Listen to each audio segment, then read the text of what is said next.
اعوذ باللہ من الشیطان الرجیم بسم اللہ الرحمن الرحیم۔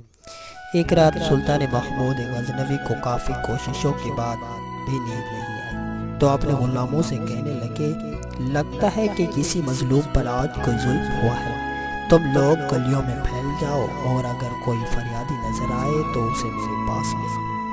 تھوڑی دیر بعد وہ سب واپس آ کر کہنے لگے، سلطان ہمیں کوئی بھی فریادی نہیں ملا، آپ آرام سے سو جائیں۔ سلطان کو جب پھر بھی نیند نہیں آئی تو وہ کپڑے بدل کر خود محل سے باہر نکلا۔ محل کے پچھواڑے میں حرم سرا کے نزدیک انہیں کسی کی فریاد سنائی دی، اے اللہ، سلطان محمود اپنے مصاحبوں کے ساتھ محل میں عیش و عشرت کی زندگی گزار رہا ہے اور محل کے عقب میں مجھ پر یہ ظلم توڑا جا رہا ہے۔ سلطان نے کہا، کیا بات کر رہے ہو؟ میں محمود ہوں اور تمہاری فریاد رسی کے لیے آیا ہوں، مجھے بتاؤ کیا ظلم ہوا ہے آپ کے ساتھ؟ آپ کے خواص میں سے ایک شخص جس کا نام میں نہیں جانتا ہر رات میرے گھر آتا ہے اور میری بیوی پر ظلم و تشدد کرتا ہے، اس وقت وہ کہاں ہے؟ شاید اب وہ چلا گیا ہو، دوبارہ جب آئے تو فوراً آ کر مجھے اطلاع کر دو۔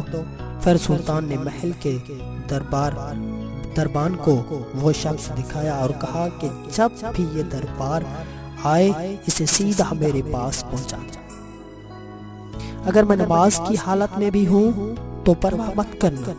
اگلی رات وہ شخص سلطان کے پاس آیا اور بتایا کہ وہ شخص اسی وقت اس کے گھر میں ہے۔ سلطان اسی وقت تلوار ہاتھ میں لیے اسی شخص کے گھر کے قریب پہنچا تو اس سے کہا کہ گھر کے سارے چراغ بجھا دو۔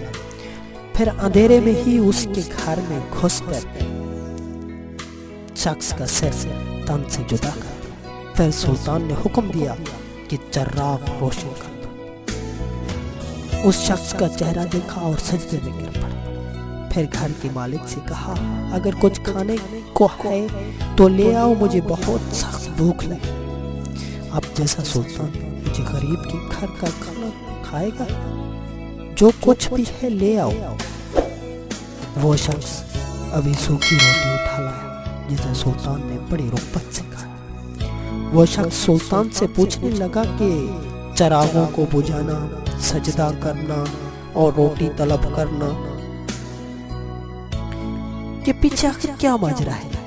سلطان نے فرمایا، میں نے جب تمہاری داستان سنی تو سوچا کہ میری سلطنت میں ایسا ظلم کرنے کی ہمت صرف میرے کسی بیٹے کو ہو سکتی۔ اندھیرا کرنے کو اس لیے کہا کہ پدرانہ شفقت میرے انصاف کے راستے میں حائل نہ ہو جائے۔ چراغ جلنے پر جب میں نے دیکھا کہ وہ میرا بیٹا نہیں ہے تو میں سجدہ شکر بجا لایا۔